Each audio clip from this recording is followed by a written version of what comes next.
for people following online. I'd like to call up the participants to the discussion,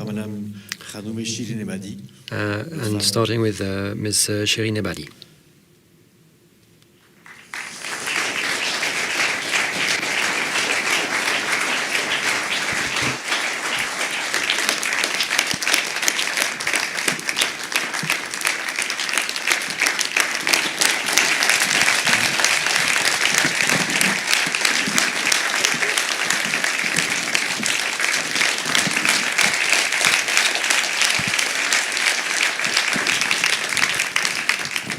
J'invite aussi Taghi Rahmani.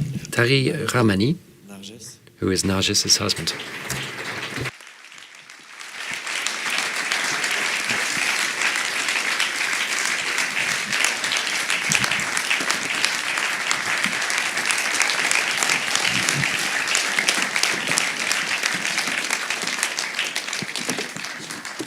Et puis Monsieur Staberock. And Mr. Staberock.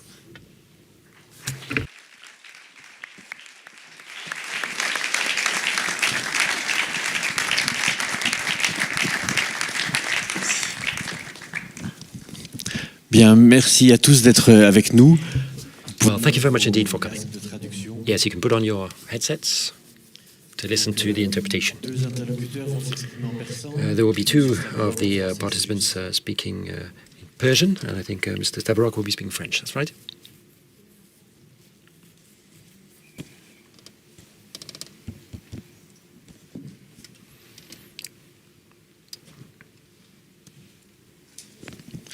Est-ce que ça fonctionne? Can you hear the interpreters okay? This is the English channel, by the way, if you're listening in English. Le numéro pour le persan, c'est lequel?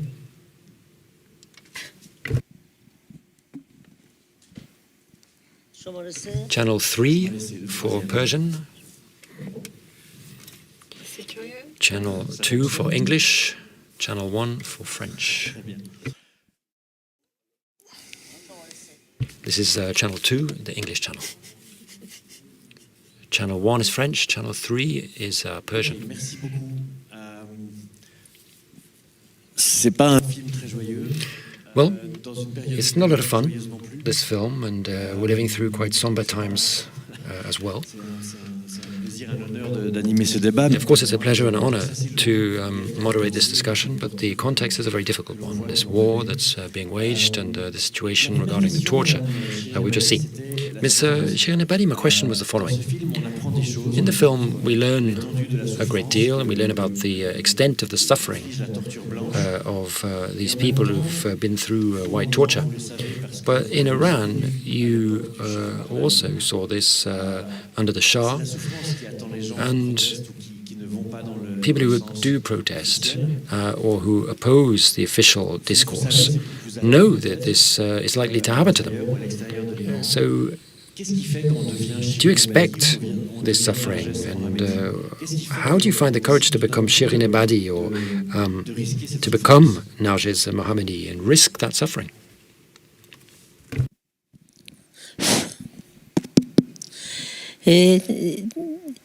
با سلام به همه حضار گرامی. Well, thank you very much. And good evening, ladies and gentlemen.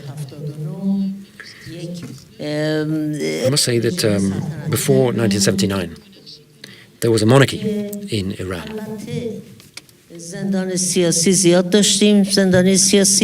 And there were a lot of political prisoners at that time.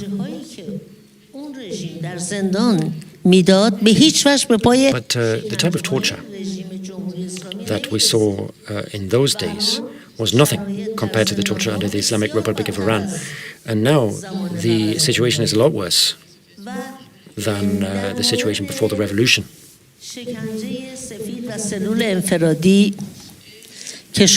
So now we see white torture and solitary confinement being used, as you saw in the film. And just to say one thing about that and about what's happening in Iran, Mr. Rahmani, next to me, who is Nargis's husband, یعنی 40 سال قبل back in the 1980s, 40 years ago, was locked up in a solitary confinement cell. I myself, 20 years ago, I was in prison, and I was also in solitary confinement. Narges is currently in solitary confinement. So what does this tell you? Well, it tells you that solitary confinement is systematic torture that's being used in Iran, and it continues to this day. Of course, torture goes further than solitary confinement in Iran. It's a very painful, distressing film. But this is just one part of a much larger jigsaw puzzle. And what goes on in solitary confinement is, of course, very distressing. People suffer types of torture that force them into making confessions about things that they've never done. But there is also physical torture. And solitary confinement is one way of starting a process of torture. And I think Narges has opened a window onto that form of torture for you, to allow you to understand a little bit about how someone feels when they are put in that situation. And you saw in the film that those people who'd been imprisoned 40 years ago, Mr. Amoy, for example, who spent almost 40 years in prison, was in prison in the 1980s, still hasn't forgotten how he felt when he first went into that solitary confinement.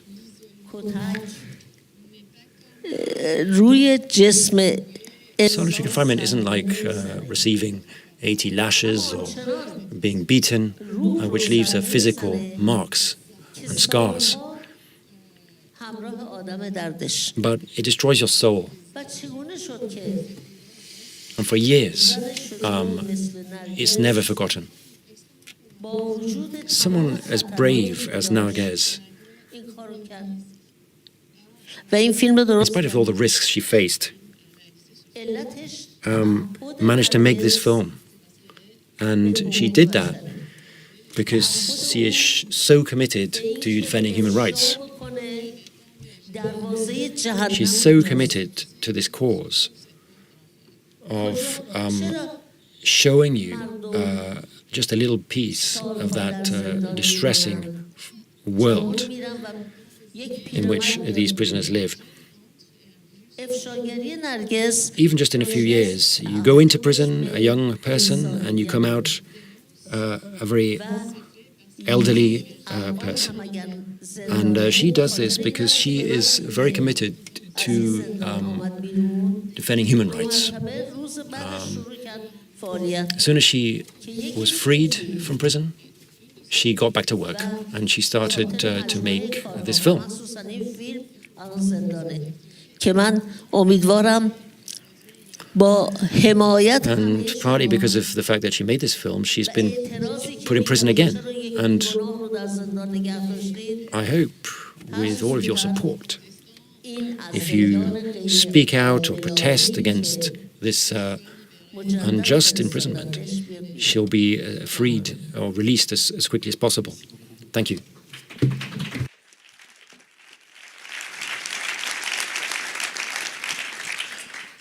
Monsieur Rahmani, Mr.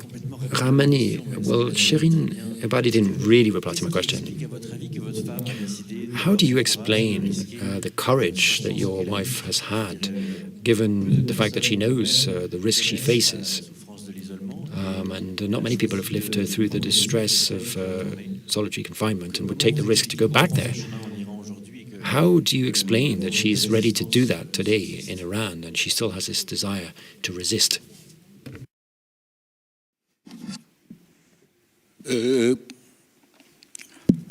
ببینید یه ضرب المثل ایرانی هست میگه تا ظلم ها. An Iranian proverb says that as long as there is justice, a struggle continues. And, that is a permanent principle. Those who fight for freedom must do so with this very high price that they have to pay to try to achieve justice. And, Naguez believes very strongly in human rights. I was a militant myself. I was an activist. I was in prison for 15 years, and I spent a year and a half in solitary confinement. And for me, solitary confinement is part of my struggle. But when they arrested Naguez, and she was put into solitary confinement, which is usually where they put men. For me, it's like a tomb where you have an opening in front of you rather than above your head, but a tomb nonetheless. And Naguez explained that solitary confinement is a form of torture. It's not a regular occurrence when you're involved in a political struggle. But if you want to fight for freedom, you must be brave. And you also need to identify methods for your struggle so that it's not so difficult for the majority and so that your struggle can ultimately be successful. In my view,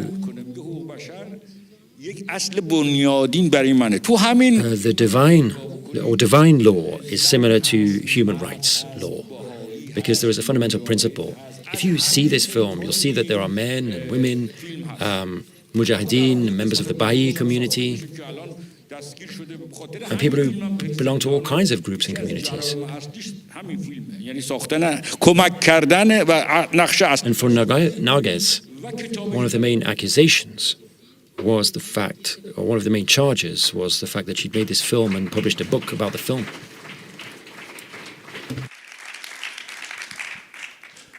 Monsieur Staberock, Thank you.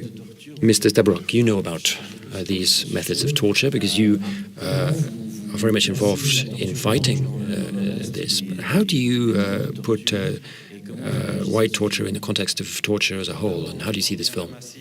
Firstly, I'd like to thank your wife for this film and for bringing this subject to our attention. All of these issues connected with torture, which are very important. It's a very touching film, even for someone who works on issues connected with torture. It's such an important film because if you're at the UN and there's a discussion about the prevention of torture, this reminds me of Patricia Cass, who had that song about my guy talks about love like a car. It's something abstract. But torture is not abstract. It's tangible, it's individual, and it affects people's lives. If you conducted a survey outside of this room, you might find that most people see torture as being brutal force. Like in Spain, you had the Inquisition or something. But most torture survivors will tell you that the psychological impact is much worse. And I think solitary confinement, psychological torture, some people see this as a kind of lighter form of torture, but actually it robs people of their personality, of their humanity, and this has been done for so long now. I think what's very important is that a total prohibition of torture is needed. It's different to other human rights abuses. You talked about people being tortured under the Shah, but people can still try to help these survivors, but they will never forget the experience they've been through. And one last thing, torture is always me against the others, or one person against another, and it's dehumanizing. Political torture is an attempt to destroy opponents, destroy human rights defenders or political activists. And torture is always pitting people, one person against another. And what I'm always struck by when I fight torture is that people do their utmost to build these systems of torture, as we saw in the film.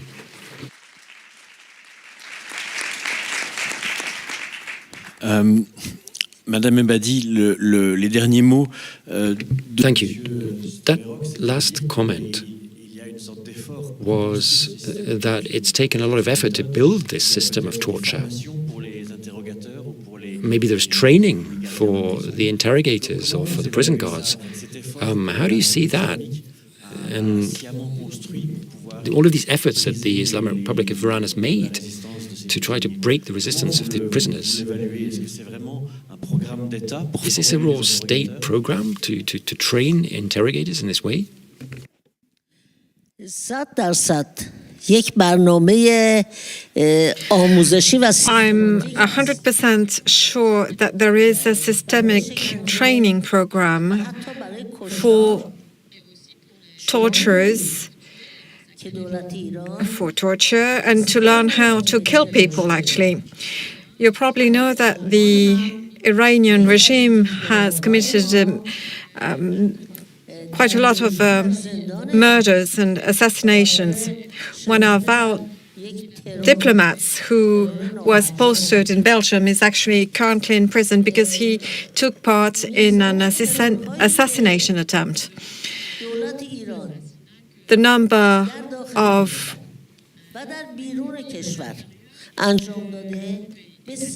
murders, assassinations within Iran and abroad is quite high. Who are the murderers? Who is behind those assassinations? Some intelligence people have had special training to execute these assassinations, and there is training for torture as well as for assassinations. When they enroll an intelligence agent, they train them. And of course, the regime is fully aware of what is happening in prisons. All of this is planned, carefully planned to put an end to the rebellion. But on the other hand, the more people undergo this suffering and are oppressed, the more resistant they become. If it doesn't kill you, it'll make you stronger. That is precisely what is happening nowadays in Iran. The people is getting stronger.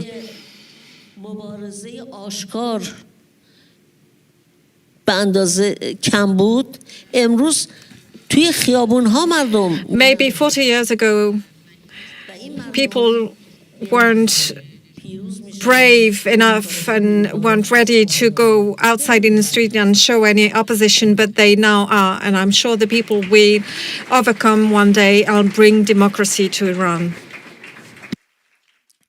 Je voulais, Madame Ebadi, enchaîner avec une deuxième question pour vous, enfin une autre.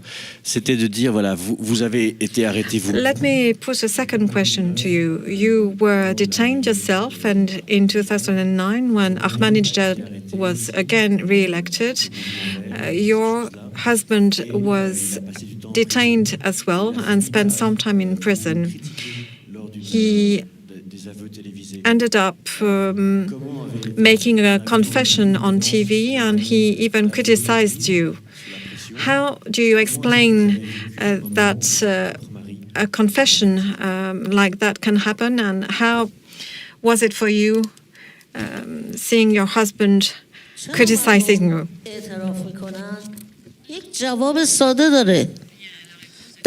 How do people end up making a confession? Well, it's very simple, because they are tortured. They are so badly treated, so terribly tortured, that people end up being ready to confess anything. The confession is then filmed and shown. And this happened to my husband, but to many other people. There were lots of confessions shown on TV. People confessed crimes of their own and confessed crimes attributed to other people.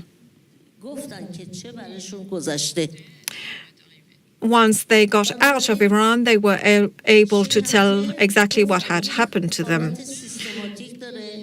As I was saying, torture is systematic, and it has, unfortunately, always existed.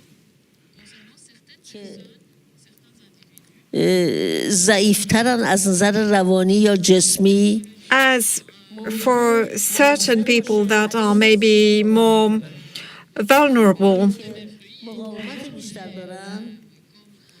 they will end up speaking and confessing. For those who resist, some of them resist till the end and refuse to confess anything. This is precisely why some of our fellow resistants were killed in prison, because they resisted till the end. And this goes to show how far the regime is determined to go to repress any resistance. They're not afraid of killing anyone. Monsieur Rahmani, il y a cette torture blanche, il y a ces salles d'isolement. So, how many solitary confinement cells are there in the prison you were in? ببینید زندان انفرادی فقط توی اوین نیست. سپاه پاسداران There are not only solitary confinement cells in Evin prison, there are also in other places, in other detention centers. And the intelligence ministry also has this kind of a cell. We've got hidden detention centers as well. And Eshwatobon, Jamshingé are names you probably haven't heard of. There are several security and detention centers. It's just that Evin is the most well-known. Ward number 209 belongs to the intelligence services, and in each corridor there are 10 cells. In another place there are maybe 50 or 60 solitary confinement cells. What is completely unimaginable in Switzerland or in any other European country. In Chile, they filled a full stadium with people, and then people were placed in solitary confinement cells.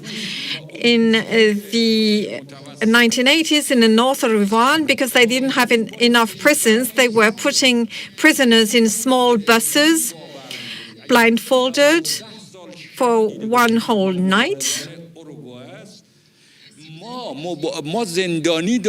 I don't know whether you've seen the film entitled 12 Years and One Night that takes place in Uruguay.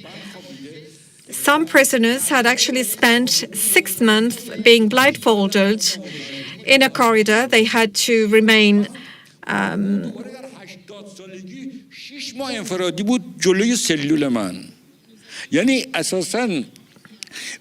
We had a colleague in Iran who spent some time in similar conditions. Knowing the exact number of solitary confinement cells doesn't give you a full picture of the situation. If they need to, they will come up with new facilities, and solitary confinement is a very effective tool. Narges' film is very important. We've got people who resist. However, there are long-lasting effects. I don't know whether you've seen that film I was talking earlier about on Uruguay. One person in the film actually became the Uruguayan president later on, and you can see in that film as well how long-lasting the effects of solitary confinement are. I think we need a massive reaction for things to change.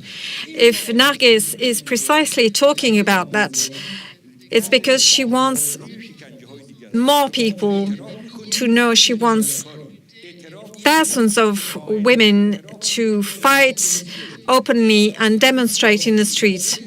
In solitary confinement stays, they will force you to any confession. You will confess to being a spy, to being a criminal. If you spend some time in there, you'll confess to anything, and this has to stop. Monsieur Rahmani, quand on est dans la cellule d'isolement, qu'est-ce qu'on entend? When you're in the cell, what do you hear from the outside world? Is there anything, any noise?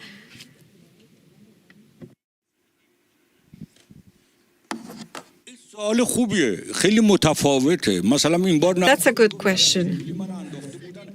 Well, it depends. Narges was telling me that once I was in a cell and I had 24 hours a day yellow light in my eyes.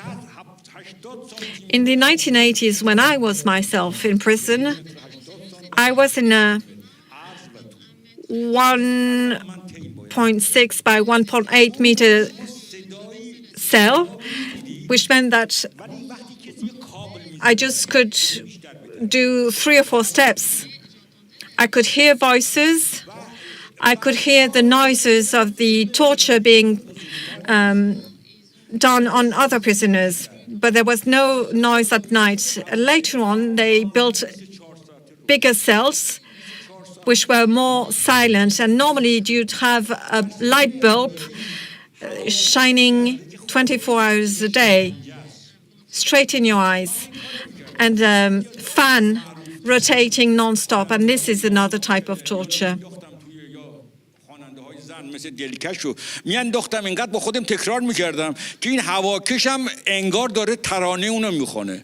اینا روش‌های مقابله هست ولی واقعیت اینه. I tried thinking about famous Iranian songs, and I could imagine the fan playing that song. You have to sleep even if the light is on non-stop, and it makes you completely lose the notion of the time. You don't know whether it's day or night. All of your worst and most terrible memories come up to mind. This is torture as well. And your interrogators are specially trained. They adjust their knowledge and their techniques. In the 1980s, there were lots of political prisoners. They were getting lashes. In the 1980s, it was more women, teachers.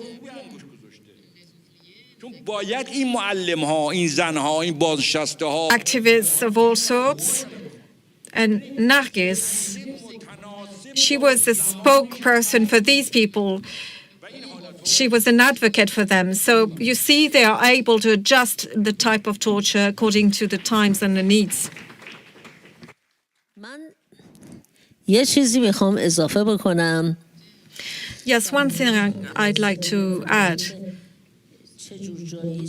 شما از on the solitary confinement cells. اضافه میکنم در سلول انفرادی Mr. Rahmani described the cell to you. فقط یک موکت You must know also that there is no bed, no chair, just a dirty floor and maybe a blanket. They won't give you anything, no pillows, no nothing. You have to sleep on the cold floor, and that's really hard. بهش مبتلا نشده باشه If you haven't lived through that, you cannot imagine how hard it is. اونجا چون همه Not being able to rest your head, you have absolutely nothing. They take your watch, they'll take your glasses. It's cold. Maybe they'll give you a blanket, but a very light one. یا اینکه باید اینو گلوله بکنیم بذارین زیر سطحتون که اون وقت یخ میبره. You have to choose whether you cover yourself with a blanket or you roll it up and put it under your head, but then you'll be feeling extremely cold. امتحان کنین امشب. After having spent 1 week in this cell, I started getting terrible back pain. That's when I understood why my clients, when they come out of prison, have such problem with their back, such terrible back pain. But just you try once sleeping like that, and you'll understand. It may seem so minimal, وقتی که سلول از سلول but it's one of the many things that happen to people in solitary confinement. When they leave these quarters and go back to the normal ward, at least they've got a pillow, but they have got nothing there. Merci beaucoup. Monsieur Staberock, Mr. Staberock, you've been listening to all of that, and it's true that in Iran there are a lot of differences between men and women, where they can go, but it seems that for torture there are no differences. Torture is committed on women and men. How do you explain that? Is solitary confinement used more for women than it is for men? Is physical torture more used on men? Well, it's difficult for me to reply to that. Obviously, in the film, we saw that there were men and women, but it doesn't seem as though there is much difference between men and women in terms of the way in which human rights defenders are tortured or treated.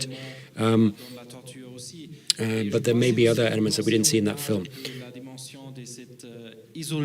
And I think another aspect of solitary confinement is that, well, we do see it elsewhere, but in terms of its intensity, its duration, and the way it's used in Iran, it's really quite exceptional.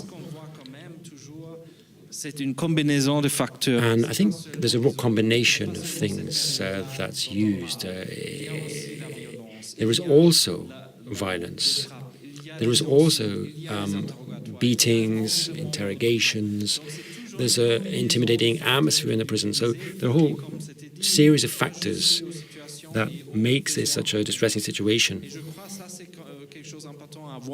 And that's important to bear in mind as well, because solitary confinement is used in many countries, not perhaps to the same extent, or so systematically as it is in Iran, but it's just one part of a range of torture techniques that you also see in other countries.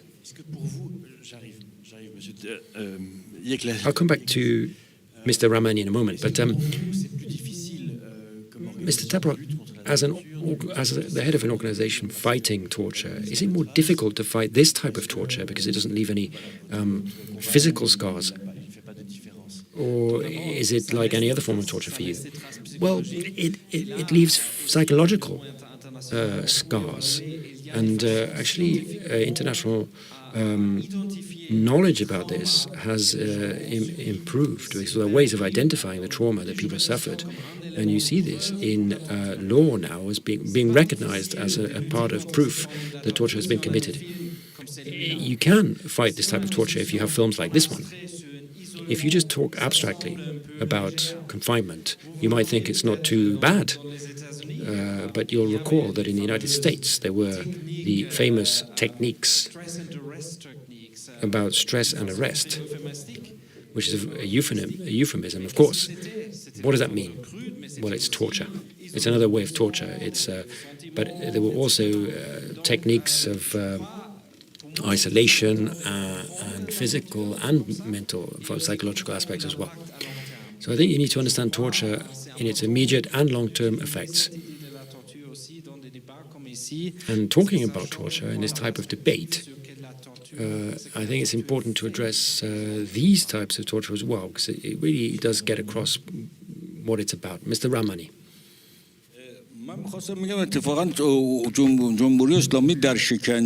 I want to say that in the Islamic Republic of Iran,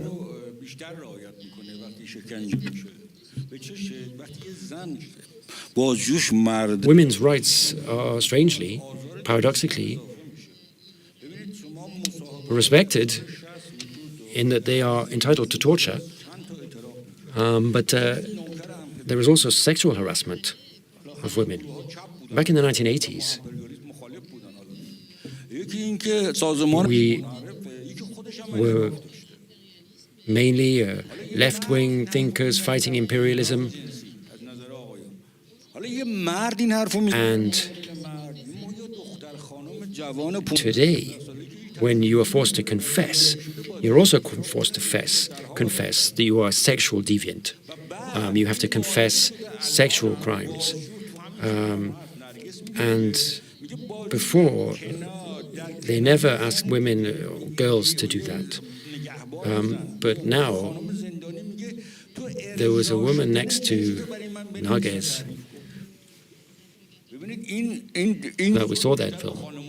The interrogator forced her to explain how she experienced an orgasm. And that is a form of harassment that they use particularly on women. And given the social context in Iran, this puts tremendous pressure on a woman. It's very distressing. And since 2010, we've seen the struggle for civil rights.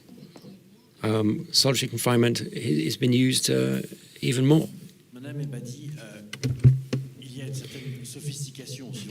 Ms. Ebadi, you can see that this is a very sophisticated form of torture, an almost scientific use of methods to break somebody's resistance. How is it that people in Iran are such specialists in this type of torture?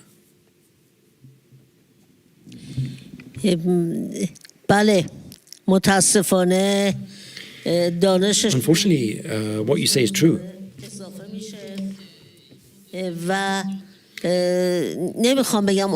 They are progressing in terms of their scientific knowledge of this form of torture daily.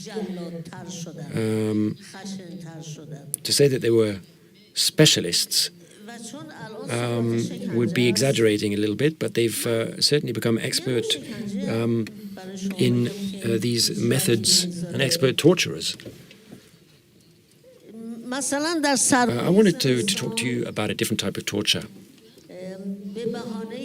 In the midst of winter, prisoners are forced to go outside into the cold, and they are told that they have to inspect the cells, and so that the prisoners have to stay outside for 3 hours in the cold. You know, that's not a form of beating or a form of flogging. You just force the prisoner to spend 3 or 4 hours in the snow, and they can then claim that they haven't done anything. This is a form of torture. In certain prisons, including in the prison where Nargis is being held at the moment,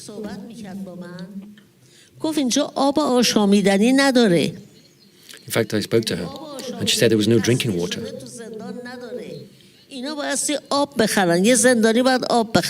They don't have access to drinking water. Prisoners have to buy their own water. So it's actually very expensive to be a prisoner. When you consider everything you have to buy, they just give you potatoes, bread, and that's it. And if you spend 8 years in prison, then of course you need to also eat vegetables, you need to eat other things. And a prisoner is told, well, there's a shop downstairs, if you like. If you've got any money, then we can take you and you can buy something else to eat. There are a limited number of fruits and vegetables that are sold at twice the usual price within the prison. And a prisoner even has to buy their own drinking water, as I said earlier. In the Bachek prison, which is where Nargis is being held at the moment, she has to buy an apple, which costs twice as much as it does outside prison. And for prisoners who don't have money, you know what they do?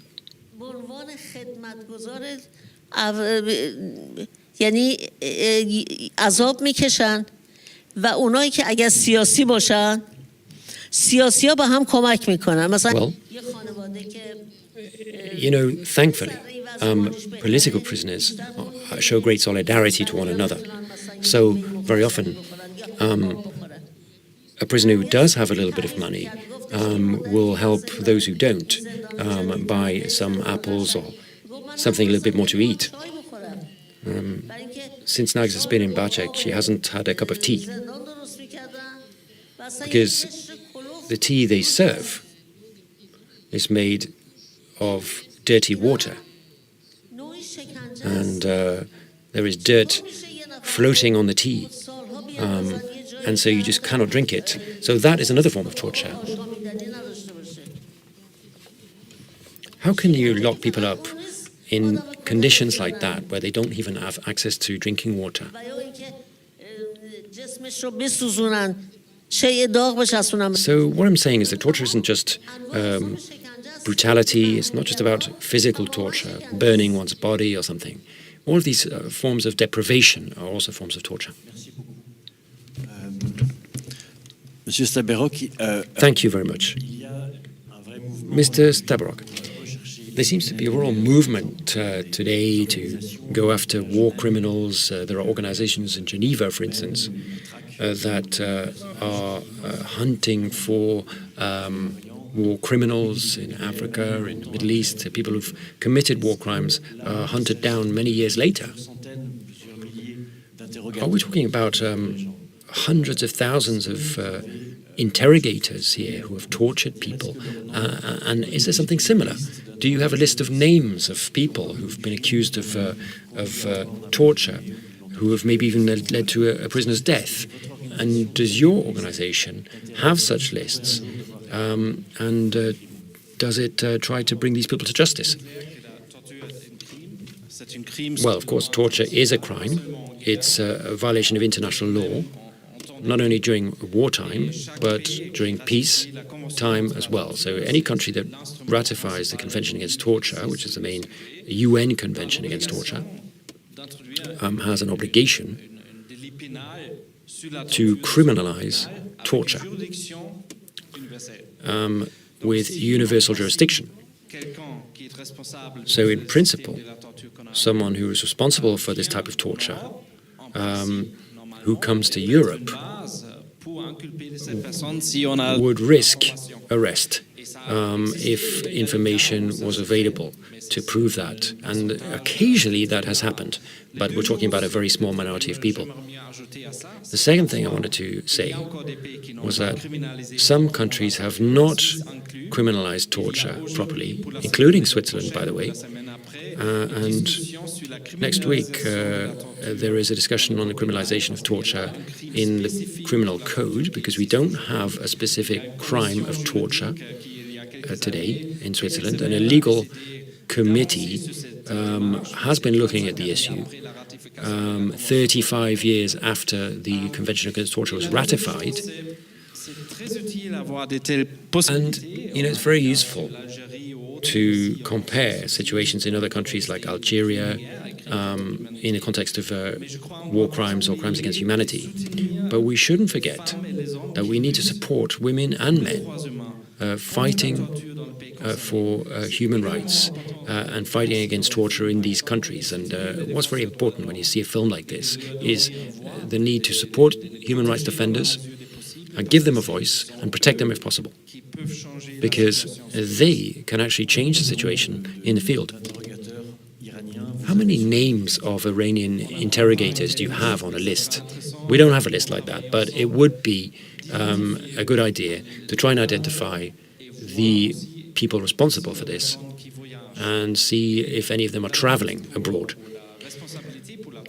Of course, fighting for accountability when you have cases of torture sometimes takes years and years, and our organization has lodged a complaint in Germany about torture in Belarus under universal jurisdiction, and it hasn't been effective immediately, but it will if someone is responsible for that and who goes to Germany, for example. That's also something that's been done in Switzerland. It's not something we've done yet for people from Iran, but it would be a good idea. Mr. Rahmani, do you know the names of the people who interrogated Narges? Well,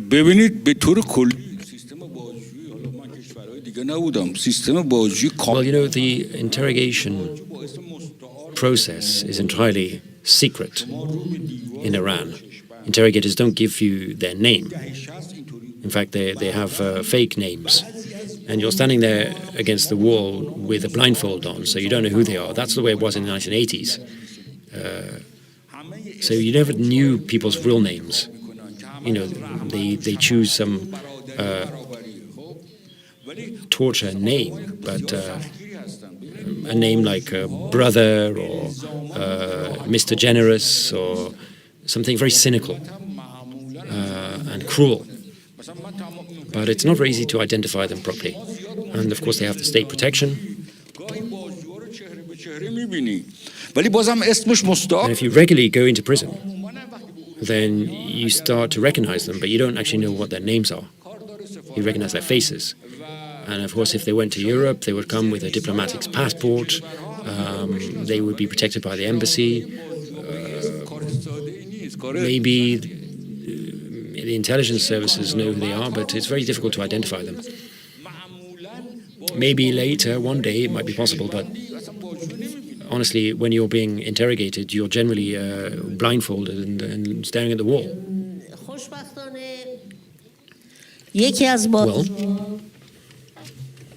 Well, one of the interrogators was identified and arrested with the help of Iranians in Europe. And he's currently facing trial. Hamid Nouri is his name, in Sweden. He was called Habib Abbasi when he was working in prison, and he was identified when he traveled to Sweden.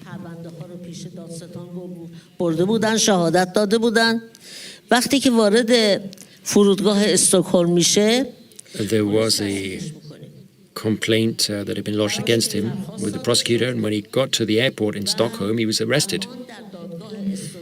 And he was charged.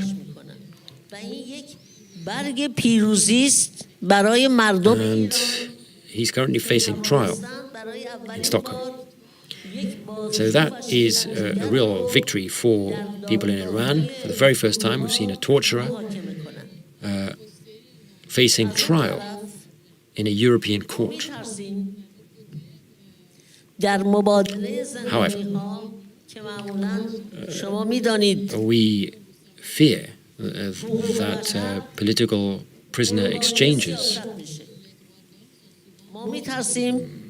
may take place, but human rights issues tend to be neglected in favor of political priorities, and prisoner exchanges may take place where an interrogator is exchanged for somebody else.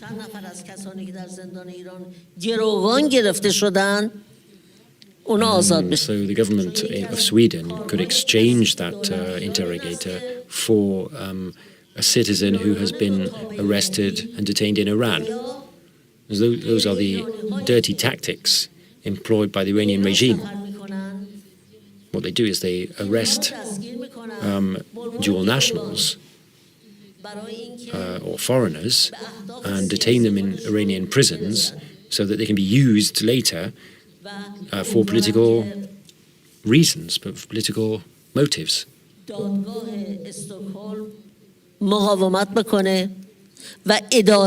I really hope that the court in Stockholm is actually going to bring this person to justice.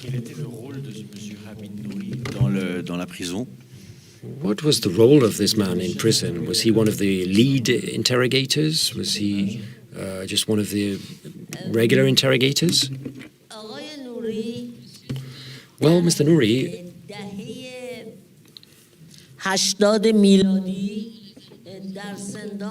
back in the 1980s, was an interrogator of prisoners and a torturer as well. Très bien, merci.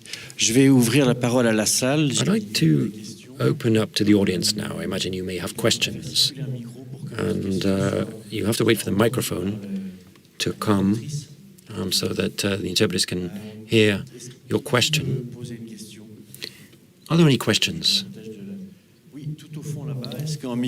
the back of the room. Can we get a microphone to you? Bonsoir. Merci beaucoup de votre présence. Good evening. Thank you very much for being here. Thank you very much for these comments. My question is, what really struck me in the film was that the people I felt had been affected most were those who'd only spent a few months in prison, whereas those who spent years in prison seemed to be dealing with it better.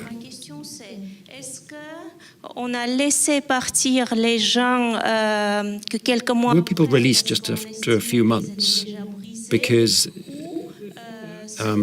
we thought they were already broken? Or I think one of the protagonists said, at the end of the day, you get used to anything. Very good question. Monsieur. ببینید این سوال خیلی خوبیه. Well, yes, that's a very good question.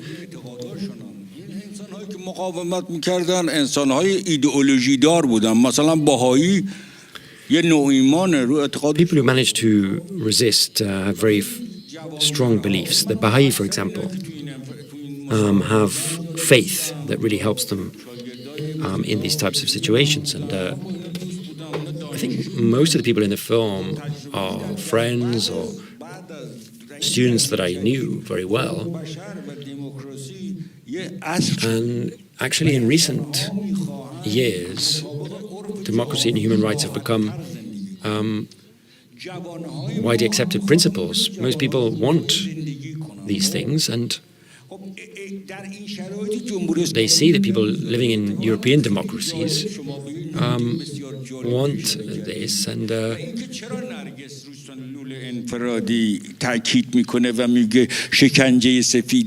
Narges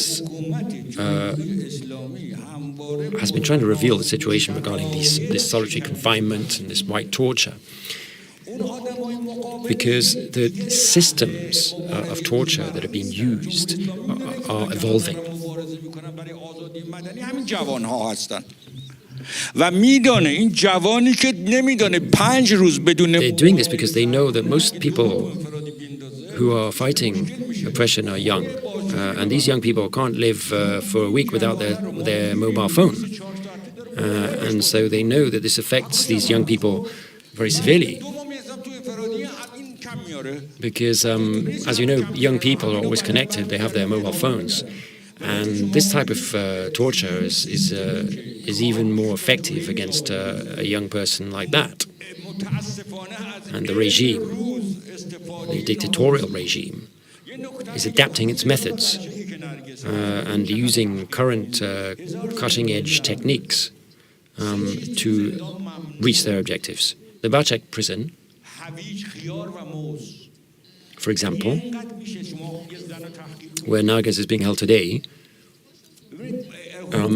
bans 3 things: cucumbers, carrots, and bananas. It's humiliating for the people who are there, for the women in particular. This is how the regime operates, and it adapts its methods of torture to the types of prisoner that it's dealing with, so that their methods are as effective as possible.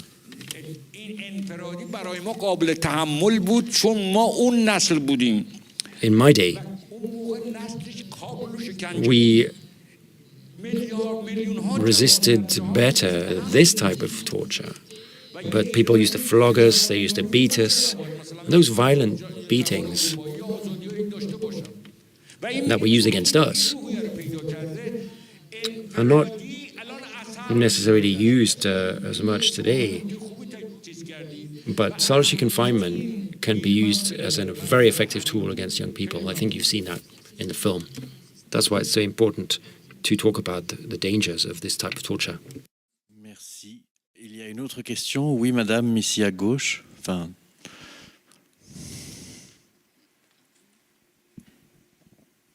Merci. Merci de votre présence. Thank you for being with us tonight. I'd like to put a question to Mr. Staberock and the World Organization Against Torture. We've got here in Switzerland people, refugees who have been tortured, in particular in Iran, and who are being refused political asylum. Is there anything your organization can do? Well, of course, it depends on the particular cases. I cannot give you a general answer. But there's one thing I'd like to say clearly. There is one principle in international law of not returning people back to a country where they could be tortured again. And we have to fight for that as well. Nowadays, there are many refugees, and we're probably lacking a process to check whether people have been tortured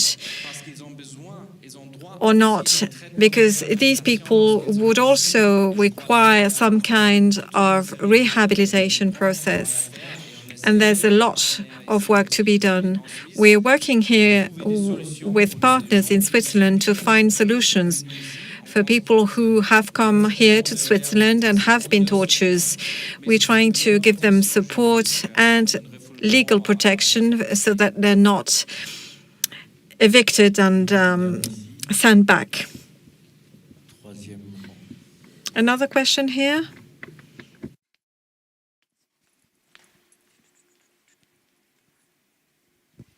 Merci beaucoup à vous deux pour votre... Thank you very much. Thank you for being with us. Thank you for being so brave and sharing your story. I'd like to know, when you come out of prison, how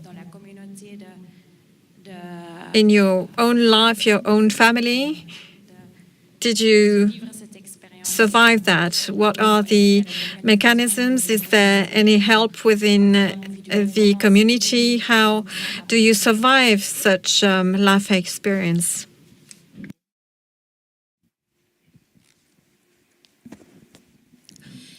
باید بگم فرق میکنه. بعضی از Well, it depends. I must admit حمایت میکنن از مبارزات سیاسی some families support their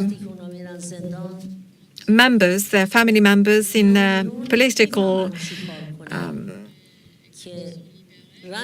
fight. And when these people are freed and get out of prison, their families are there to support them and help them. But in other families, this is not the case because they don't want to enter in political issues, or maybe they're not really aware.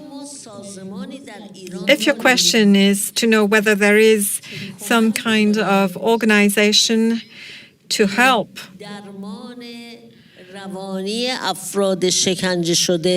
for example, in rehabilitating torture victims, no, we don't have such an organization. However, we've got doctors, psychiatrists who are staunch believers in human rights and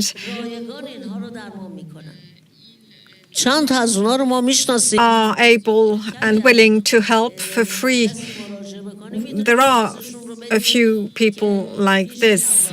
If somebody asks us, we can refer them to these people. There is no organization, nothing official, because it's not authorized by the government. Should there be such an organization, it would be dismantled and people would get detained. But there are doctors who help, unofficially at least. Monsieur là-bas avec voilà. Et après vous madame. با درود بر شما. من ایرانی هستم، فربود محمودی. خانم شیرین عبادی. My name is Farboud Mahmoudi. I am Iranian. از زندان صحبت می‌کنید. من سالها زندان کشیدم. 1 سال و 7 ماه. I was in prison for a year and 7 months. Since 1999, starting in 1999 until 2000. زندانی بودم تا آخر 79. دوباره گرفتار شدم سال 88 تا 80. Then I was detained again in 2009 until 2010. And solitary confinement in Iran is like dying every day, dying every hour. And then you wake up again, you're being resuscitated by a bucket full of cold water, for example. You're alive, but you're feeling dead, completely dead. You don't feel anything. You're not able to breathe. You're not able to sleep. If you happen to fall asleep, you will have nightmares, otherwise it means you wouldn't have been in prison. I've been living in Switzerland for 2 years and a half. It took me 4 years to get here. But each time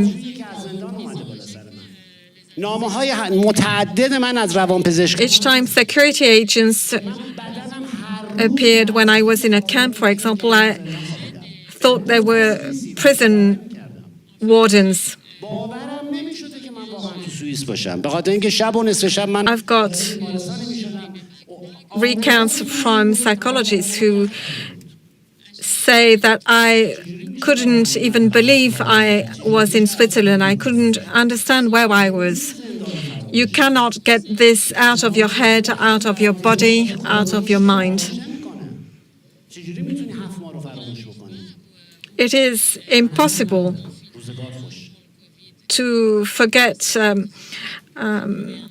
the isolation we lived through during COVID. How could you forget isolation and solitary confinement? Merci, monsieur. Juste une question. Vous dites que vous n'avez plus rien à dire, mais... Just a question, because you say you have nothing more to say, but how do you feel after seeing the movie?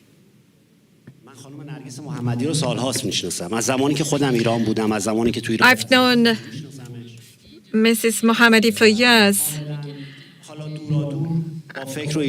I've known her since I was in Iran and she got detained. I know Mr. Panahi as well. I was a journalist. I've worked for 19 years in Iran, but all of this work has disappeared in no time at all. In the movie, there's a lot of suffering, but it's only one small part of what we go through. You cannot even imagine how men are being raped. They will make you sit on hot chairs and burn your feet. And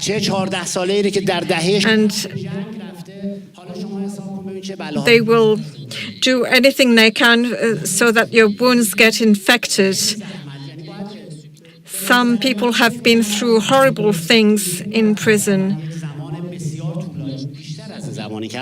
I believe that this movie, this film, should be analyzed and discussed at length.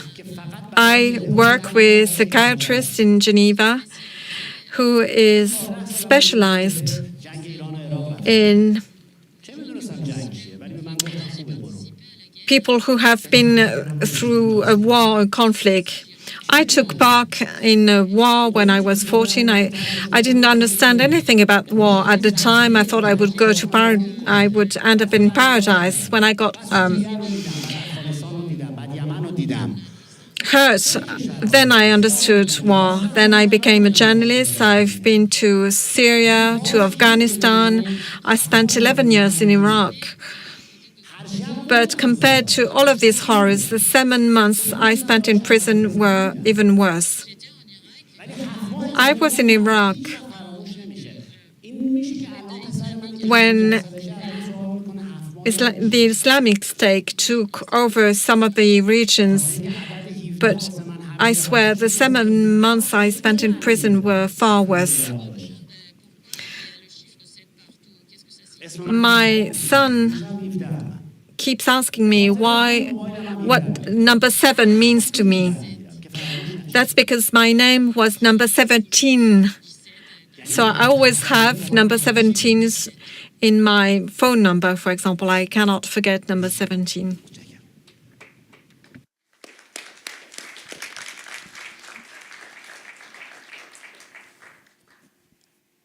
Il y avait une question, je crois, ici. Madame au 4e rang à gauche.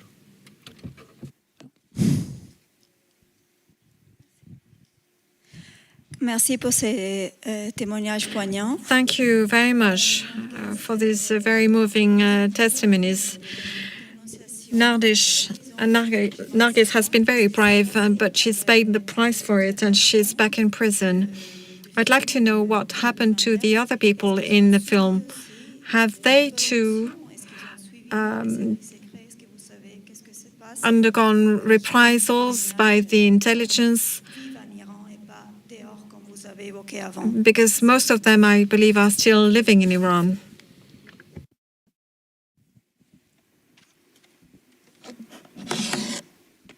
ببینید اینایی که تو این فیلم مصاحبه میکنن الان اکثرشون Those people you see in the film, well, most of them are under a lot of pressure. Most of them are not working. They're unemployed. Some of them are journalists and have become workers. One of the people you see was a student leader in Iran. But nowadays, he's unemployed. He cannot do anything. Madame Rahmani has left the country. Madame Hidayat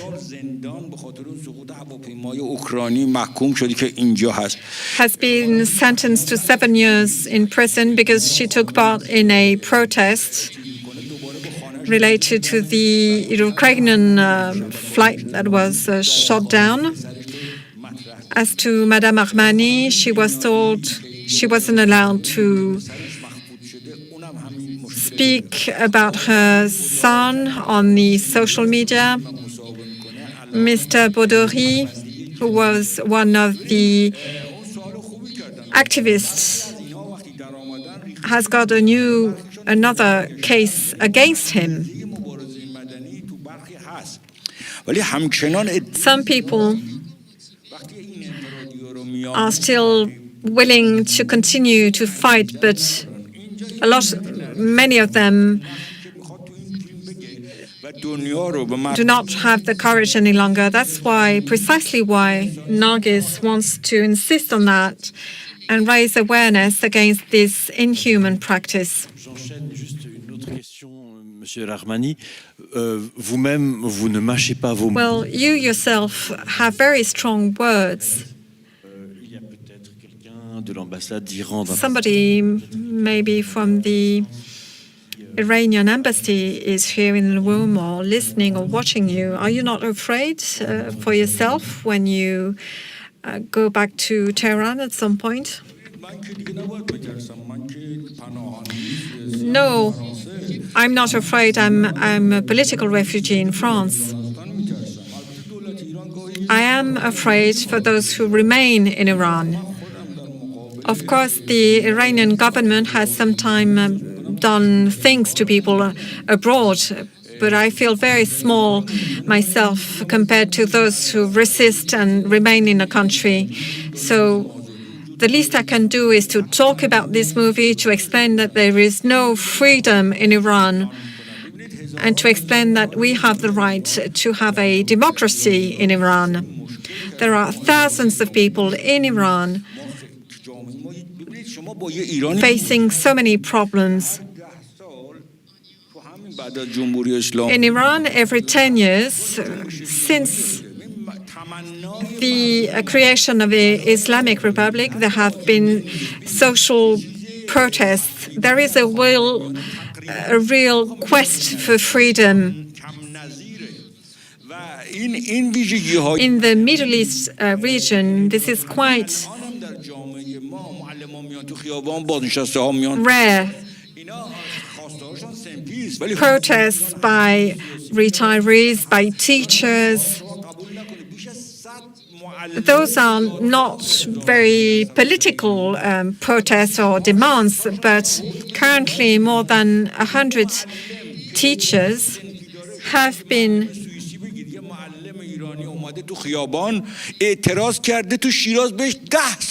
accused.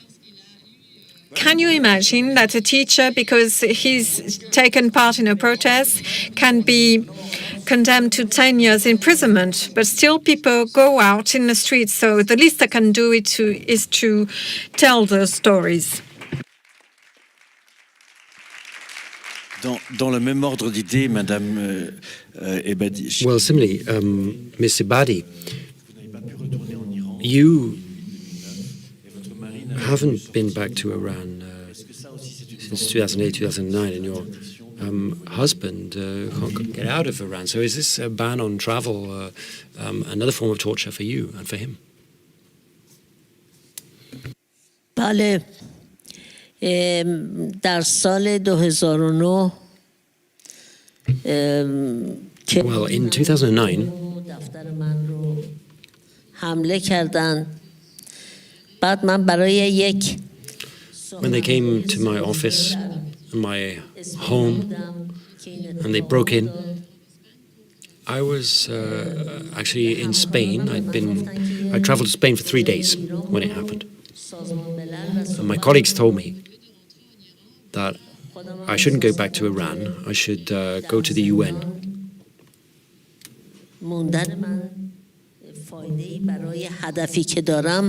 And seek support. And I realized that if I went back to Iran, I would be imprisoned and I couldn't be useful. But if I stayed abroad and I spoke out on behalf of the Iranian people, I could be much more useful. So I didn't go back to Iran. I just had a small bag with my things for 3 days. But since I wasn't in Iran, they arrested my sister.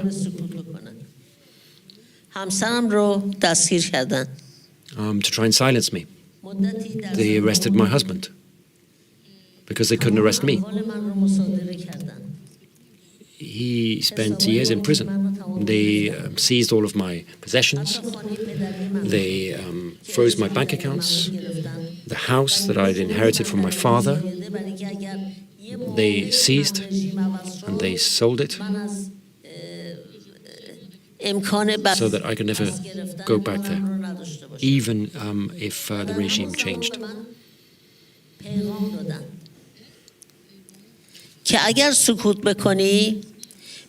And they sent me a message. They said, if you stop talking, then you can come back to Iran. And I said, never. You won't be able to silence me. My sister was then released, and my husband too, but for many years they weren't allowed to leave the country.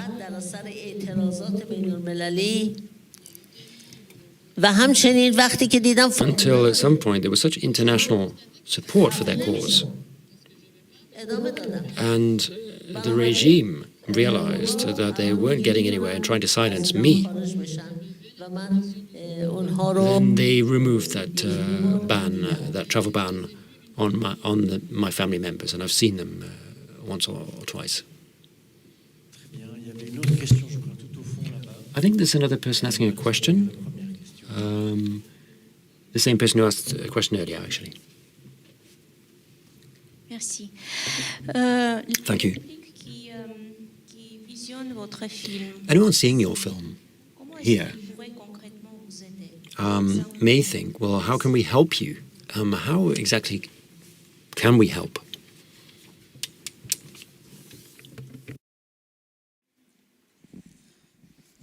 مهمترین کمکی که شما میتونید بکنید این است که صدای Well, probably the best thing that you could do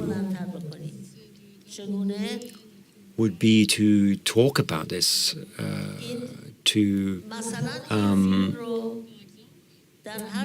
talk about what you've seen and show this film as often as possible, and really talk about what's going on in Iran to other people. And since you live in Europe, in democracies, when it comes to voting for your elected representatives, when it comes to voting for your president or your political parties, then choose people who are committed to promoting human rights and protecting human rights. And if you make the right choice and choose the right people to represent you,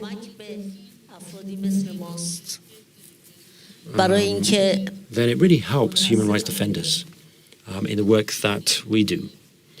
You know, it's very sad to have to say that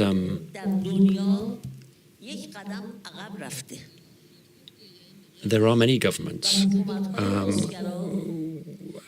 who are not democratic, and we see aggression of democracy around the world. You see right-wing governments who only pursue economic objectives and trade agreements, and they don't seem to care about people being killed or tortured, or human rights. So you, European civil society, can do a great deal to help us. So my plea would be, help us as much as you can. Il y a une question tout devant. There's a question at the front here, at the right.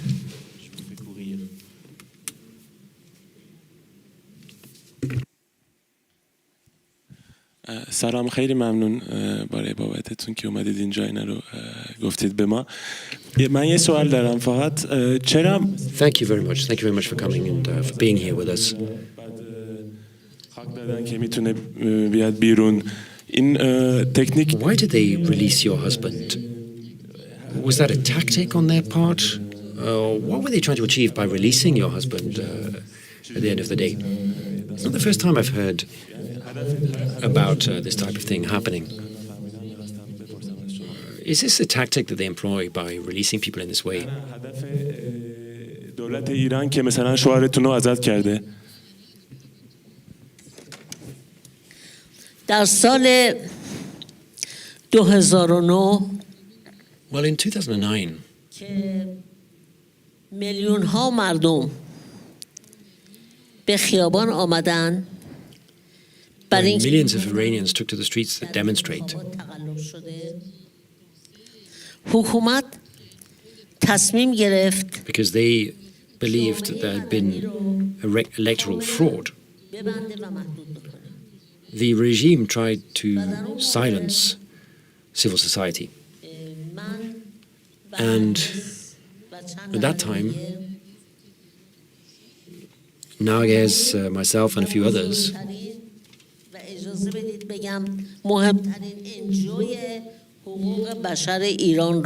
established the largest pioneering Iranian human rights organization, the Defenders of Human Rights Center.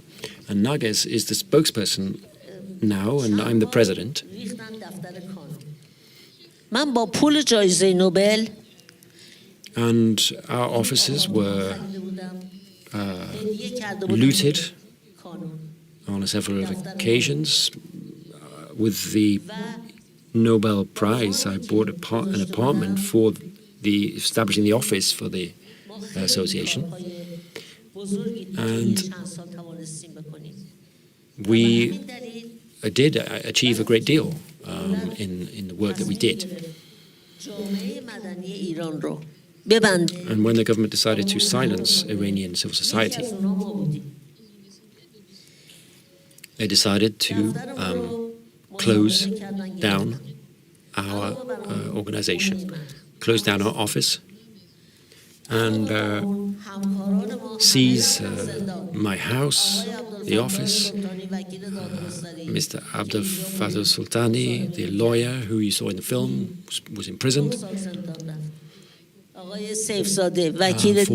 9 years. Another lawyer, 6-year prison sentence. Nages, 8 years. And other people who used to work for us were arrested. I think there were about 20 lawyers working with us, and each of them were arrested and put in prison, including Nessun Sotoudeh, who was another colleague of ours, who ended up in prison as well.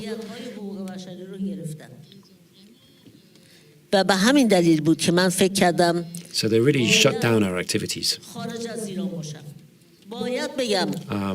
and our human rights work. That's why I decided to stay abroad, where I could be more effective. Because they were so effective in shutting down organizations in Iran. All kinds of associations, filmmakers, social associations, they were shut down. We weren't particularly political. We didn't have any political ambitions. We didn't want to take power. They just shut us down. And so since 2009, unfortunately, Iran is going from bad to worse. the regime is getting more and more violent, and it's not going in the right direction. Are there any further questions? Yes, the gentleman here at the front. I've been told that I can continue as long as there are questions, so I'm going on with the debate. Do stop me if this is going on for too long. I just wondered if you had any news from Narges. Are you in touch with her? Can you get news from her? ببینید وقتی که الان یه زندانی در انفرادیه به راحتی نمیتواند با خانواده تماس بگیره. A prisoner in solitary confinement is not allowed to contact their family, but تماس بگیرد با تلفن و ملاقات داشته باشه. ولی در sometimes they in normal prisons they can get contact with their families, but in her prison it's very difficult to contact her. Narges's family in Zanjan, and they can visit, but only very rarely. So we do get some news. And what's more important isn't the phone, and to be able to phone her, but what's really terrible is that the conditions are so difficult for her in prison, as I shared a few details with you. They're very effective in making life extremely difficult for their prisoners. And there's a lot of anxiety. The security apparatus in the Islamic Republic of Iran is extremely effective. They're not like the Taliban. Iranian society is a very urban society.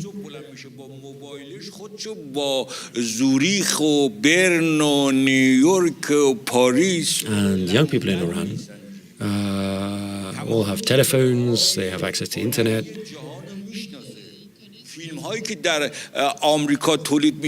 They know artists and singers from all over the world. They know exactly what's coming out in American cinemas. You can see the films that come out in the US a week later in Iran. So we're living in a globalized society. These young people are connected to the world, and so the regime is under pressure. And as you saw, it was very difficult to live through lockdown in Europe.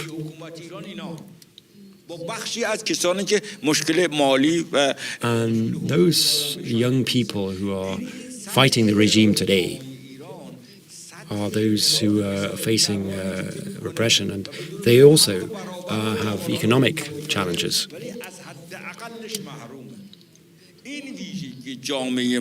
They are desperate for the types of rights that you enjoy in Europe. And it's very frustrating for them because they're not getting those rights. Since the nuclear agreements and the suspension of the nuclear agreement, there's a lot of economic pressure being put on people now. But people do attach considerable importance to a good standard of living. They want that good standard of living, but the government wants to try to impose one way of life, headscarf, the social constraints that are imposed by the government. Young people want something different. They want to enjoy the standard of living, way of life that they see people enjoying in other countries. 70% of Iranians live in cities. There are 5 million students at university, and many of those are women. But the government does try to stop women getting access to certain types of university studies, and this is even more frustrating for them. Young women and men want to be able to choose their own destinies. So we've heard about what people in Iranian society want, but I just think one last point is that we need to be slightly optimistic. And one of the people, one of the guards, seems to be quite humane. He tells him that no, they weren't his children that he heard or that he thought he heard. Maybe it was a recording or something. It wasn't his children who'd been brought into the prison. In your experience as prisoners, did you also see any signs of humanity in the prison guards that you met there?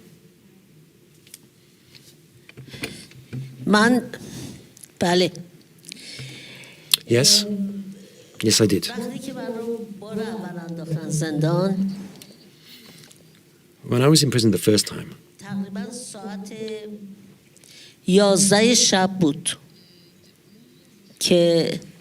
it was 11 o'clock at night when I was arrested and put in solitary confinement, like all prisoners when they first arrive.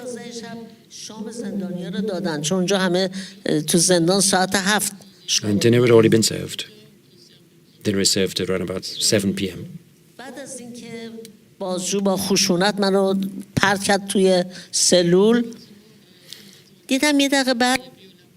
The interrogator shoved me into the room, and then a female guard opened the door and gave me some bread and cheese on a small plate and said, "Look, I'm so sorry for you, Miss Ebadi. I know you're hungry. I know you haven't had dinner. You've been in detention since this morning, and this is all I had, but I wanted to bring you something because I realized that you were probably hungry." And I was so surprised. I never expected to see that type of attitude on the part of a prison guard. And so I said, "Do you know me? Because you've called me Miss Ebadi, you must know me." And she said, "Look at me, don't you remember? Don't you remember me?" And I said, "No, I don't remember. How do we know each other?" And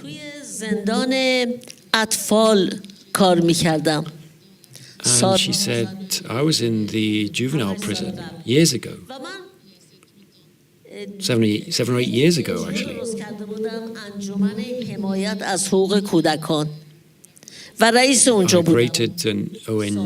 I created an NGO for the protection of children's rights, and I was the president of that NGO for many years. And one of our programs was to go into the juvenile prison and organize training programs and social welfare programs. And this lady said that she'd been a guard in that prison and that she'd seen how well we worked to try and protect those children who were detained there. And she said to me, "I'm so sorry to see you here. That's why I wanted to bring you this food. And I'm sorry to have to be your prison guard on this occasion. And if you need anything,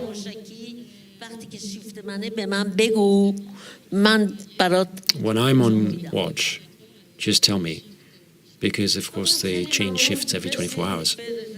And I said, "Thank you so much. I don't need anything." She said, "Do you want a cigarette?" And I said, "No, I don't smoke." And then she left.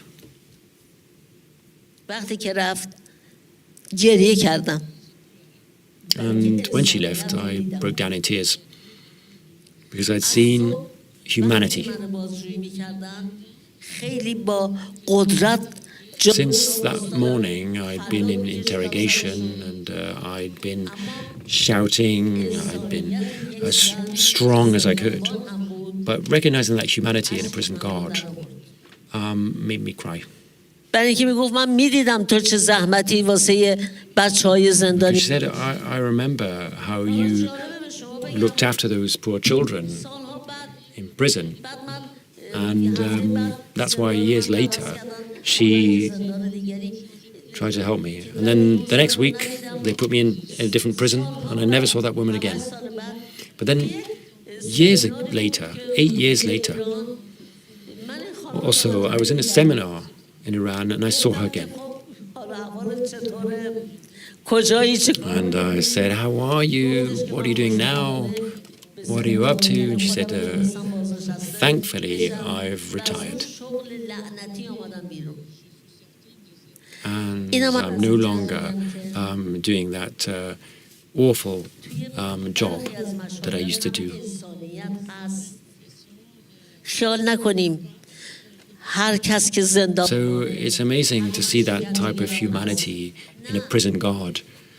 Even prison guards can show that type of humanity. Not all prison guards are torturers. Even in dictatorships like Iran.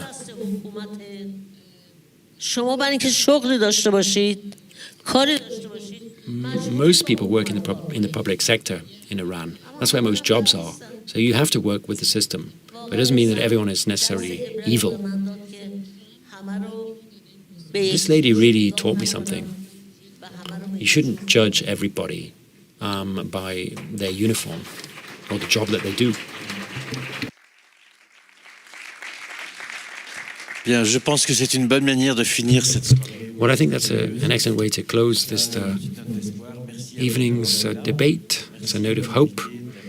Thank you very much for coming, and thank you very much for telling us about your experiences and sharing your thoughts with us. Thank you.